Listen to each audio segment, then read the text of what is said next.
Traigo mi video sobre pues, los temas planteados en clase. Entonces, empezamos por el inicio. ¿Qué es la electrónica? La electrónica es física aplicada y es una, pues actualmente podría decir que es una base de la tecnología. Y pues, resumiendo, es electricidad. Pero no solamente electricidad, es electricidad ordenada. Voy a escribirlo aquí.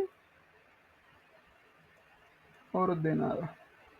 Ordenado debe ser, ¿verdad? Bueno, esta electricidad se ordena para que realice ciertos procesos de manera automática por medio de muchos dispositivos que veremos a continuación en la línea de tiempo. Pero básicamente lo que hacemos es utilizar electricidad en pequeños voltajes que por medio de interacciones con componentes logren realizar ciertas acciones que a nosotros nos convienen. La electrónica es una, una rama que ha surgido últimamente, que no es algo, no es una ciencia muy antigua, sino que es la tecnología que más se ve actualmente, desde los computadores, los celulares, hasta cualquier cosa que lleve electricidad, casi siempre tiene un componente electrónico. Entonces la electrónica es básicamente eso, electricidad ordenada, pero ¿para qué? Para crear sistemas electrónicos. Estos sistemas se encargan por medio de la relación entre esos componentes, ya un proceso más grande, a realizar procesos que pueden llegar a automatizar algo o ayudarnos en muchas operaciones de la vida, desde hacer calcular sumas hasta pues, la internet, por ejemplo. Entonces, es eso, ¿no? Es la automatización de procesos por medio de la electricidad ordenada. Pasamos a la línea de tiempo y nos vamos con el diodo, que pues el diodo fue ese invento que pues como que empezó con esto de la electrónica, los circuitos, como uno de los primeros inventos que ayudó en este sentido. Entonces, ¿el diodo qué es? Básicamente, el diodo pues, es algo que permite el paso de la corriente en un solo sentido. Y en el caso del otro lo bloquea. Tenemos aquí, por ejemplo, esto. Aquí estaría el diodo. Entonces, solo permitiría que la corriente pase. No, te va del otro. Bueno, no importa. Entonces, te permitiría que la corriente solo pase en este sentido. Y entonces, en caso de que la corriente, por ejemplo, venga en este sentido, el diodo se encargaría de bloquearla y no permitir que pase. Suena sencillo, pero tiene muchas implementaciones que nos ayudan. Como por ejemplo, convertir la corriente alterna en directa. Pues sabemos que la corriente alterna pues, pasaría de un lado para el otro, primero en este, después en este y así en este, en cuestiones de momenticos muy pequeños. Entonces, para convertir eso de esa corriente alterna a algo directo que venga en un solo sentido, eso sería un diodo permitiendo que bloquee una de las dos formas que puede tener la corriente y permitiendo solo el paso de una. Otra es la protección contra la polaridad. En caso de que tengamos un circuito con componentes que sean delicados, podemos usar un diodo para que la corriente solo pase en un sentido, en el sentido que necesitamos. Y en caso de que por algún error o por cualquier cosa se invierta, entonces el diodo no permita el paso de la corriente y que dañe los dispositivos que estamos usando. Ahora pasamos con la invención del diodo y las válvulas de Bacin. El triodo pues era algo que permitía la intensificación de señales y bueno, de corriente eléctrica. Y básicamente esto constaba de tres cosas: un cátodo, una rejilla y un ánodo. Ánodo, no sé cómo está. Entonces tenemos el cátodo, ¿cierto? Que es por donde va a entrar la corriente eléctrica y esta se va a dirigir hacia el ánodo, pero esto pues pasa en todo, ¿no? ¿Cierto? Un lado negativo, pues positivo y así va en un sentido. ¿Qué es lo que pasa? Que esto en medio tiene algo que conocemos como rejilla. ¿Y esto qué es lo que hace esta rejilla? Esta rejilla era algo que iba cargado, no, que podíamos cargar negativamente, aumentando, disminuyendo esa carga. Y en base a eso, eso permitía un paso de la corriente que pues era regulado justo por esto, por la rejilla, y nos permitía, pues así como un grifo al agua, permitir un paso o total o parcial o nulo de una corriente eléctrica. Ahora vamos con el transistor, que fue el que prácticamente despojó o sacó de la juega al dispositivo anterior, al triodo.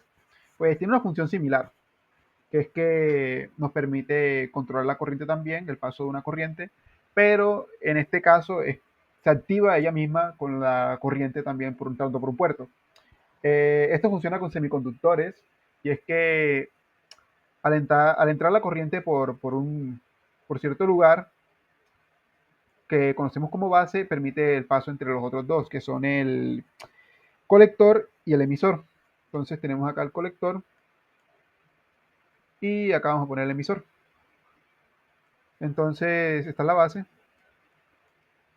Entonces, al permitir que la corriente fluya por la base, una corriente pequeña, va a permitir que del colector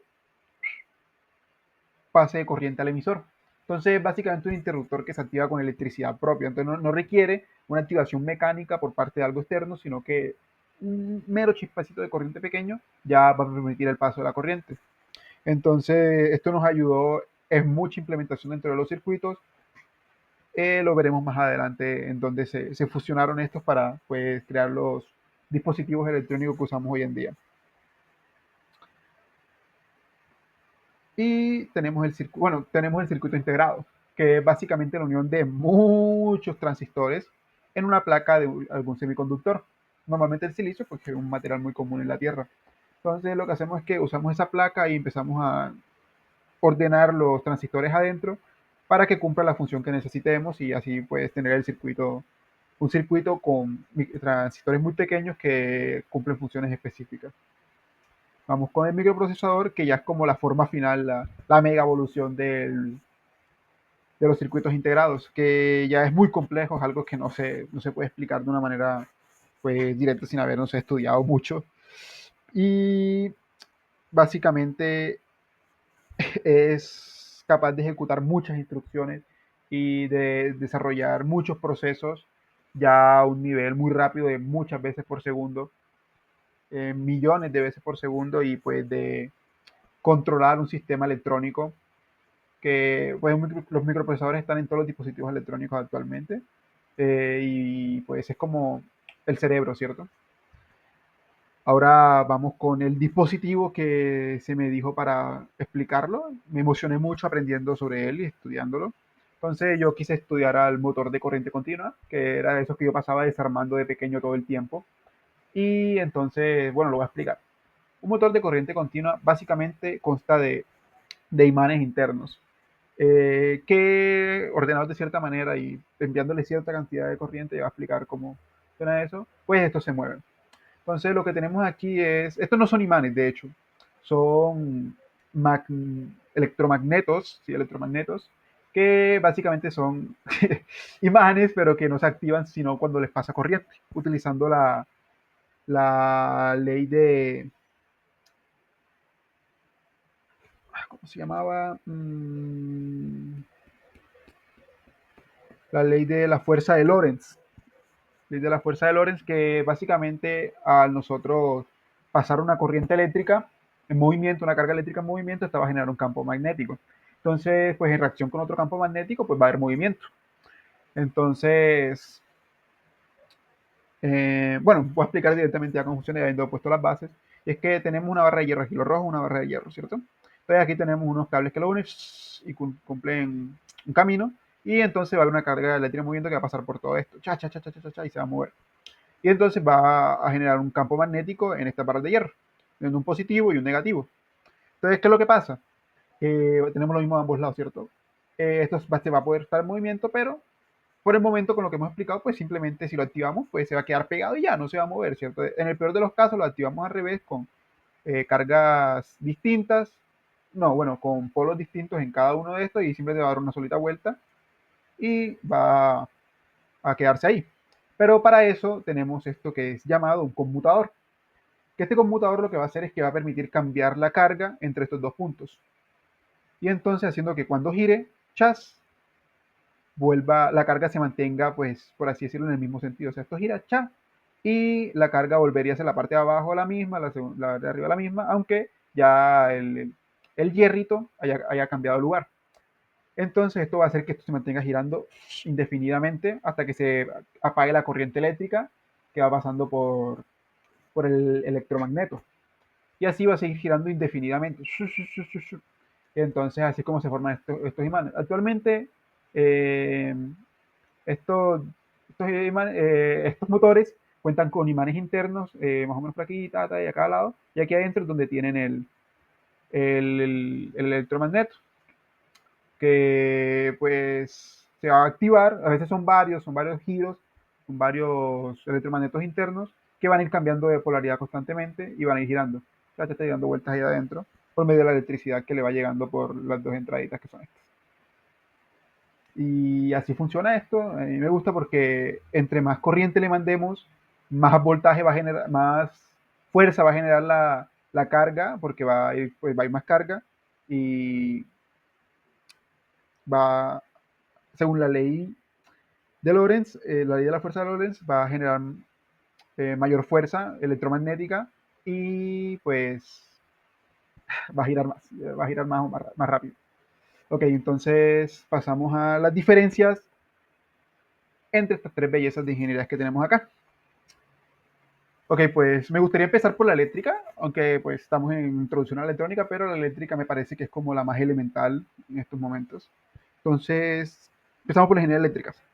La ingeniería eléctrica pues tiene un enfoque puro y duro en la electricidad, como poder pues de la física y el esfuerzo de esta ingeniería está en los medios para producirla, gestionarla y transportarla. O sea, su enfoque no es como tipo ya algo más específico como la electrónica, o mucho más específico como la de sistemas, sino que es como lo básico de la electricidad, ¿cierto? Pero dentro de eso básico es muy complejo, que es la generación de esta, la conversión, el transporte y cómo se va a usar, pero el uso ya es superficial.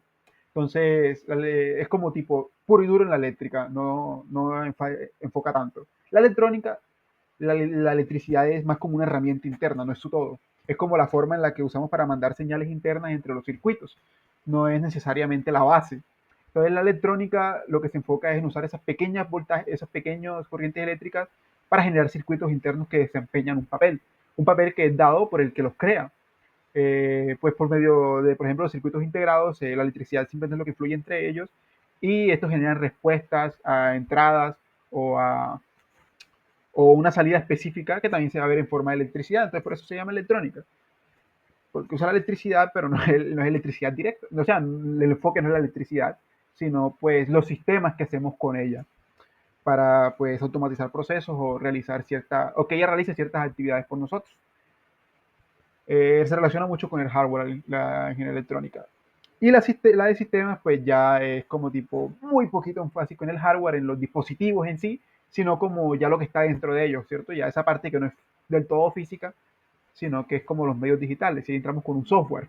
Sistemas se enfoca en eso, en entender ese software y en base a eso ya realizar sistemas internos en ese software con las capacidades que nos brinda el hardware que obtenemos de la ingeniería electrónica uh, y en base a eso generar pues esos sistemas complejos que permiten la resolución de ciertas actividades y temas, pero todo esto dentro de un mismo sistema electrónico que son las computadoras, que ya son computadoras pues casi siempre son las mismas, computadoras con un mismo sistema, un mismo hardware, que dentro de este que los ingenieros en sistemas desarrollan sus actividades, que, que es la de crear sistemas informáticos que se desarrollan dentro de una computadora o una red de estas para resolver sistemas de empresas. Y estoy dando mucha vuelta, pero es básicamente lo mismo, ¿no? Sistemas computacionales que nos ayudan a resolver problemas.